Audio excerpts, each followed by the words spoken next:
Masjid Al-Makmur semula berupa tanah kosong seluas 3.000 meter yang dibeli oleh seorang pewakif, Abu Bakar bin Sungkar pada tahun 1899. Pada 1914 ada juga pewakif Abu Bakar bin Muhammad Al-Habsyi. Mereka berdua menginisiasi untuk membentuk Yayasan Al-Makmur Tanah Abang. Kemudian mereka membentuk panitia untuk membangun Masjid Al-Makmur Tanah Abang.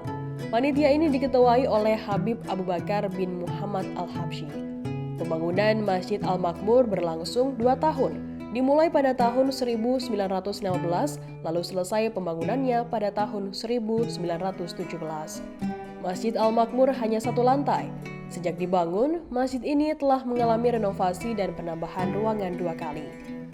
Pada tahun 1932 ada penambahan ruangan ke arah utara seluas 525 meter.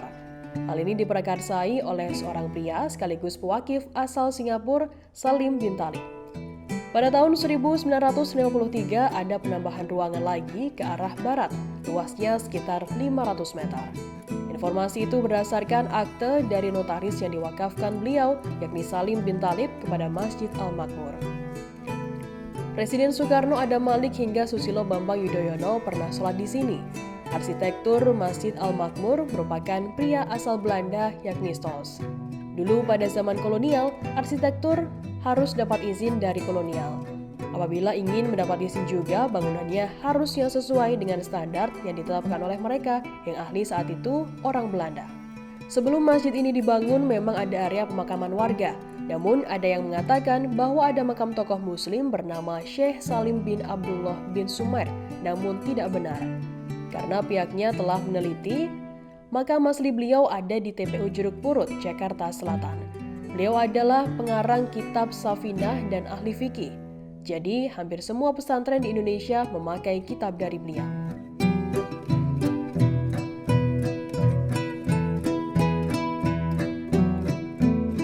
Assalamualaikum warahmatullahi wabarakatuh. Saya Gozi Abunda di Masjid Al-Makmur sebagai bendahara Masjid Jami Al-Makmur Tanah Abang.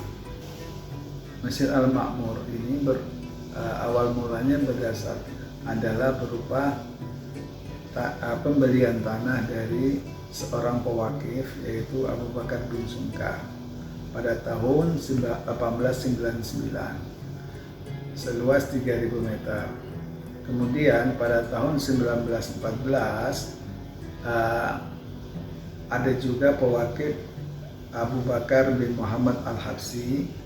Beliau berdua menginisiasi untuk membentuk Yayasan Masjid Jami Al-Makmur Tanah Abang. Yayasan ini didirikan memang bertujuan untuk membangun Masjid Jami Al-Makmur Tanah Abang. Dari dua pewakif itu, maka dibuatlah yayasan yang kemudian dibentuklah panitia untuk pembangunan Masjid Jami Al-Makmur Tanah Abang. Yang antara lain diketuai oleh Habib Abu Bakar bin Muhammad Al-Habsyi. Pembangunan Masjid Al-Makmur ini selama 2 tahun dimulai pada 1915 dan selesai 1917. Memang ada informasi bahwa sebelum masjid ini ada, di tanah yang dibeli oleh Abu Bakar bin Salim bin Sungkar itu seluas 3.000 meter, memang ada 2 bangunan. Dalam salah satu bangunan itu dijadikan mushola. Jadi bahwa itulah asal tanah dari Masjid Jami Al-Makmur.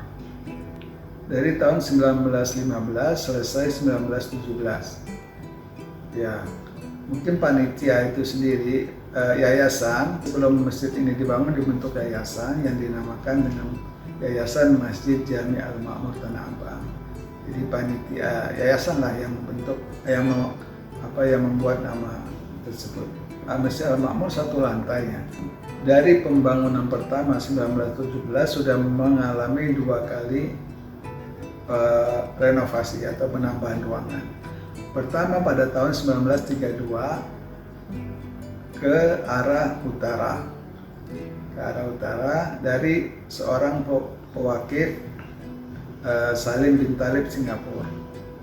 seluas 525 meter.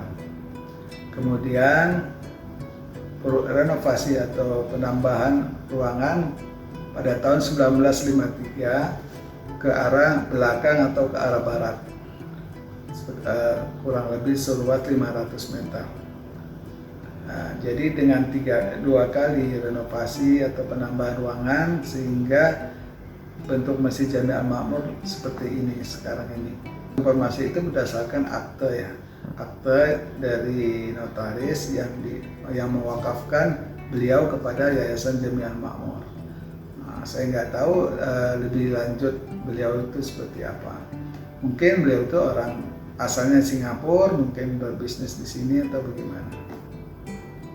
Ya dalam artian peran apa ini, kalau dalam pembangunan atau apa ya enggak ya.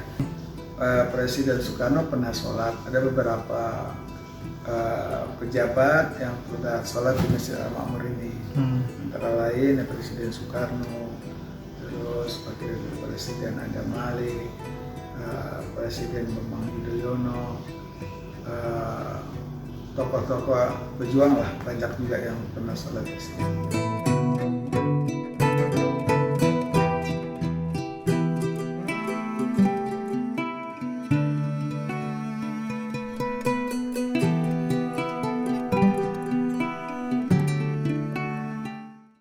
Terima kasih sudah nonton.